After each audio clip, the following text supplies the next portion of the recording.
আসছি, তারপরে মনে করেন তেল নাই। সরকার যেটা বলতেছে আগের চাইতে বেশি তেল বিক্রি হচ্ছে পাম্পগুলোর, বাস্তবতা আর ওনাদের কথা এক না। এই তো আগের চাইতে বেশি বিক্রি হচ্ছে, এই কথা একেবারেই অসত্য, কেউ স্বীকার করে না। তেল হচ্ছে রক্তের মতো দাম। কোন লোক রাতে 3টা থেকে দাঁড়ায় এখানে এসে 9টার দিকে তেল নাই, মাসে পেটে ভাত নাই, এটা বলেন আগে, একটু তার কথা বলেন। এভাবে চলতে পারে না, রাস্তা নামানে একটু আমাদের সাথে আপনাদেরকেও নামতে হবে।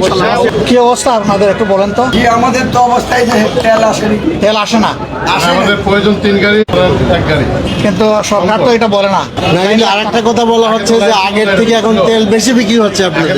আগে আপনারা যে পরিমাণ তেল পেতেন এখন কি সেই পরিমাণ 24 ঘন্টায় পান? 1 গাড়ি করে পয়সা। আগে কয় গাড়ি পাইতেন? আগে 3 গাড়ি পাইতেন, এখন 1 গাড়ি পান। 1 গাড়িতে তো আপনারা সামাল দিয়ে উঠতে পারবেন না, এই জন্য লোকরা ঘন্টার পর ঘন্টা দাঁড়ায় আছে। কিন্তু সরকার যেটা বলতেছে, আমাদের জ্বালানি মন্ত্রী যে বিবৃতিটা দিয়েছেন, তিনি বলেছেন যে আগের চাইতে বেশি তেল বিক্রি হচ্ছে পাম্পগুলোর। তা আপনারা যদি আগের চাইতে 3 ভাগের 1 ভাগ পান, তাইলে বাকি বিক্রি করেন কোত্থেকে? তাইলে এই কথাটা সত্য না? তা শুনছেন আপনারাও, আমরা শুধু শুনি না, এটা তো এখন লাইভ হয়, সারা দুনিয়া শুনে।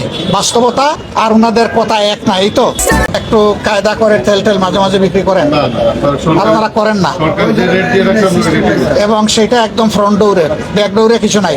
এমন তো না যে এখানে কিছু নিলেন আবার বাইরে অন্য জায়গায় কিছু নিলেন না, ওরকম হয় না স্যার। এই যে এখন সিন্ধু খুলে নিয়ে এগুলো পে অর্ডার বানাইতে না। ব্যাপার হয়েছে কি, আমাদেরকে একটা কথা সংসদের ভিতরে বলা হচ্ছে, আমরা বলি মহান জাতীয় সংসদ, পবিত্র জাতীয় সংসদ বলি না? জি স্যার। তো সেখানে একটা কথা বললে তো এটার হিসাব দিতে হয় আমাদের, হিসাব নিতেও হয় আমাদেরকে, দুইটাই দেওয়া লাগে নেওয়া লাগে। এই জন্য আমরা বাস্তবে এই অবস্থাটা বোঝার জন্য এসেছি। বলে যে এরপরে আমি যখন কাছে চলে আসছি এখন জানি যে তেল নাই, তা আমি কি করবো? আমি তো এখানে পড়ে আছি। অথচ বলা হচ্ছে যে একে গাড়ি বারবার তেল নিয়ে বিক্রি করছে, এই জন্য তেলের ডিমান্ড বেড়ে গেছে, আগের চাইতে বেশি বিক্রি হচ্ছে, এই কথা একেবারেই অসত্য, কেউ স্বীকার করে না।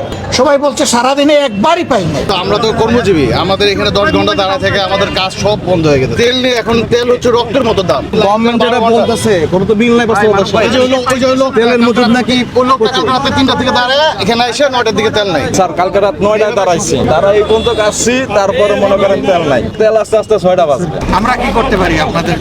গভর্নমেন্টকে বলেন, পেশা ক্রিয়েট করেন, আপনি পার্লামেন্টে কথা বলেন, বলেন একসাথে শাটডাউন দিয়ে সব একসাথে তেল। প্রধানমন্ত্রীকে ধন্যবাদ দেওয়ার আগে কথা বলেন, আমাদের বাসায় তেল নাই, মাসে পেটে ভাত নাই, এটা বলেন আগে, একটু তার কথা বলেন। এভাবে চলতে পারে না, ভোট তো কম পান নাই, একটু আওয়াজ ধরে করেন ইনশাআল্লাহ। রাস্তা নামানে একটু আমাদের সাথে আপনাদেরকেও নামতে হবে।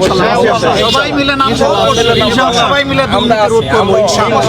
রাস্তায় আছি। বইকাল 3টা থেকে বইকাল আমার বাড়ি থেকে যায় আমার বাড়ি থেকে বইকাল 3টা থেকে দাঁড়িয়ে আছি, মাত্র লাইন হয়ে যায়।